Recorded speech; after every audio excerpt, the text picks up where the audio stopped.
అద్ కాశీఖండం 8వ అధ్యాయం శివశర్మ పరలోకయాత్ర గంధర్వలోకం. గంధర్వలోకంలో జీవించువారు పురాణ సాహిత్యమును, నాట్యశాస్త్రమును, ధనుర్వేదమును, శక్తివేదమును, కావ్యశాస్త్రమును, ఆయుర్వేదమును, వాస్తుశాస్త్రమును, శిల్పశాస్త్రమును, పంచారాత శాస్త్రమును ఇలా ఉన్న అన్ని శాస్త్రాలలో ఎంతో కొంత ప్రావీణ్యమును పొంది ఉంటారు. ఎందుకనగా వీరు చేసేటువంటి నాట్య భ్రమలలో అలాగే సంగీతములో వీరిలో అవి ప్రతిభలు కనబరచాల్సి వస్తుంది.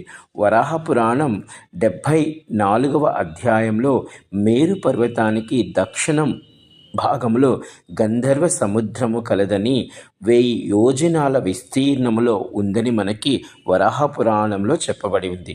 వరాహ పురాణంలో గంధర్వులు సామవేదాన్ని జపం చేస్తూ వేదాలలోని సారాన్ని సంగీత రూపముగా ఆస్వాదిస్తూ సోమునితో సంబంధము కలిగి అశ్విని దేవతల ద్వారా ఈ సామరసాన్ని లోకానికి చెప్పగలరు. జై కాశీ విశ్వనాథ్.